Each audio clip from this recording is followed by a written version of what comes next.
Marwari media आप देख रहे हैं। आज है 12 मई 2024 रविवार का दिन और हिंदू तिथि बैसाख माह की पंचमी है। नजर डालते हैं आज की बड़ी खबरों पर। शुरुआत कर देते हैं देश की बड़ी खबर के साथ। बड़ी खबर, पीएम मोदी ने ओडिशा के कंधमाल की रैली में कहा, इस चुनाव में कांग्रेस 50 सीटों के नीचे सिमटने वाली है। 4 जून को पार्टी देश के संसद में विपक्ष भी नहीं बन पाएगी।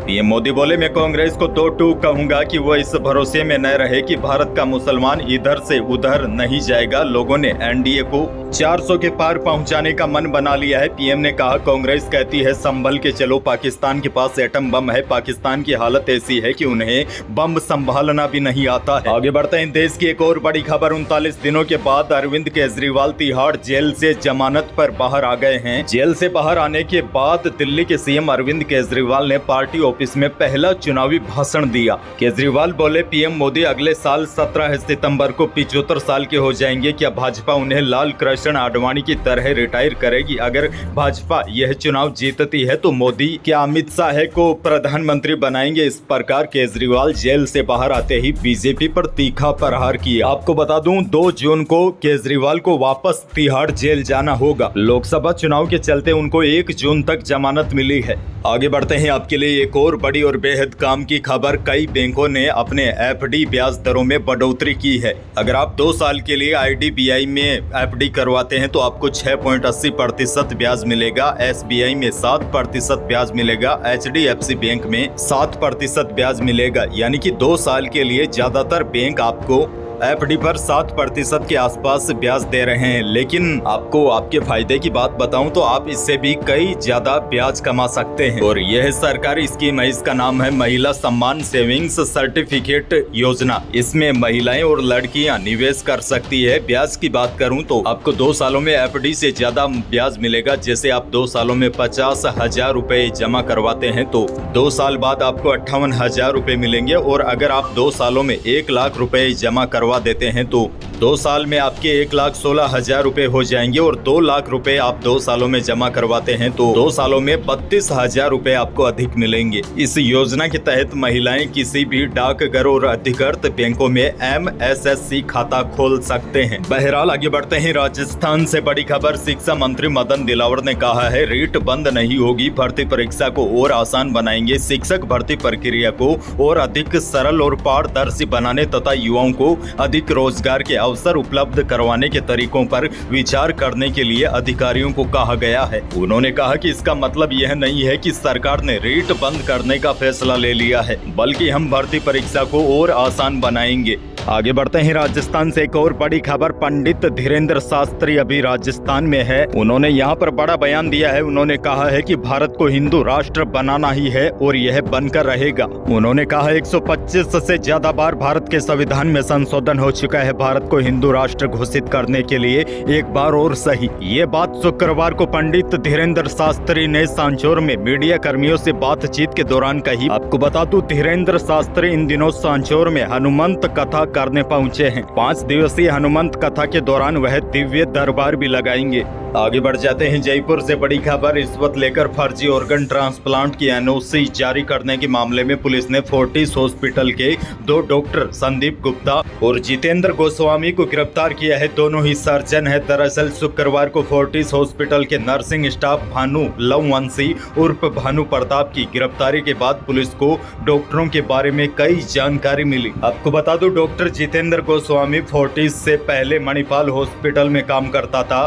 बड़ी खबर यह है, रिश्वत लेकर फर्जी ऑर्गन ट्रांसप्लांट की एनओसी जारी करने के मामले में पुलिस ने 2 डॉक्टरों को गिरफ्तार किया है।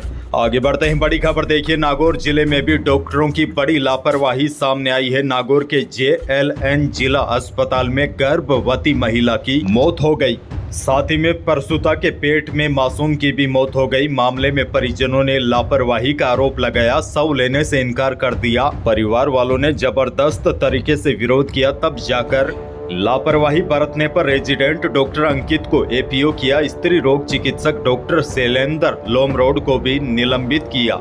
दरअसल परिजनों ने विरोध जताया था, JLN अस्पताल में धरना दिया था। उसके बाद चिकित्सा मंत्री गजेंद्र सिंह शेखावत ने यह बड़ा एक्शन लिया और डॉक्टरों पर यह कार्रवाई हुई। यानी कि इन खबरों से साफ पता चलता है कि राजस्थान की सरकारी अस्पतालों में कितनी बड़ी लापरवाहियां होती है। आगे बढ़ जाते हैं, बड़ी खबर। कोटा में नकली घी बनाने की फैक्ट्री को 15 दिन के लिए सीज किया गया है। फैक्ट्री में टिन और डिब्बों में मिलावटी घी भरा हुआ था। कृष्णा और बाल गोपाल के ब्रांड से बाजार में इस घी को 400 रुपए लीटर बेचा जा रहा था। जांच टीम ने करीब 24 लाख रुपए का सामान जब्त कर सैंपल जांच के लिए भेजा गया है। इसके साथ ही बीकानेर में भी कई जगह नकली घी पकड़ा गया।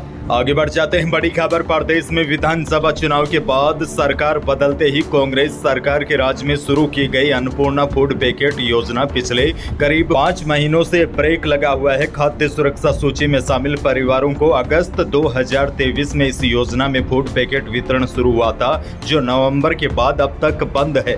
दरअसल सामने लोकसभा चुनाव थे, ऐसे में सरकार ने न तो इस योजना को बंद करने का ऐलान किया और न ही योजना के तहत किसी को फूड पैकेट बांटे। अब बड़ी अपडेट ये है, लोकसभा चुनाव के बाद सरकार यह फाइनल कर देगी कि इस योजना को चालू रखना है या बंद करना है। जानकारों की माने तो फूड पैकेट योजना अब वापस शुरू होने के बेहद कम चांस है, क्योंकि सरकार पहले से ही कर्ज के बोझ तले दबी हुई है। ऐसे में आने वाले समय में इस योजना पर ब्रेक जारी रह सकता है। आगे बढ़ते हैं, बड़ी खबर। राजस्थान के कई जिलों में आंधी बारिश का दौर जारी है। कई लोगों को गर्मी से राहत मिली है, लेकिन बूंदी जिले में देर रात मकान पर बिजली गिरने से मां बेटी सहित 3 लोगों की मौत हो गई। वहीं मौसम से जुड़ी बड़ी अपडेट आपको दूं तो राजस्थान में बीते 2 दिनों से आंधी बारिश का दौर जारी है। हालांकि आज इस पश्चिमी विक्षोभ का असर कमजोर हो जाएगा, लेकिन फिर भी 12 और 13 मई को प्रदेश के कुछ भागों में हल्की बारिश की गतिविधियां जारी रह सकती है, जिससे लोगों को गर्मी से राहत मिलती रहेगी और आसमान में बादल छाने से लू के थपेड़ों से भी लोगों को राहत मिली है। हालांकि 12-13 मई के बाद एक बार फिर तापमान बढ़ेंगे और गर्मी के तेवर तीखे होंगे। आगे बढ़ते हैं, किसानों के लिए एक और बड़ी खबर। वैसे तो राजस्थान की अधिकतर मंडियां कल बंद थी, लेकिन गुजरात की ऊंझा मंडी के भाव काफी महत्वपूर्ण हो जाते हैं, क्योंकि यहां पर भाव बढ़ते हैं तो राजस्थान में भी इसका असर देखा जा सकता है। ऊंझा मंडी में कल 11 तारीख को इसबगोल का भाव अधिकतम 15,200 रुपए रहा। ऐसे में जब सोमवार को राजस्थान की मंडियां खुलेगी तो यहाँ पर भी भाव में उछाल आने की संभावना है। वहीं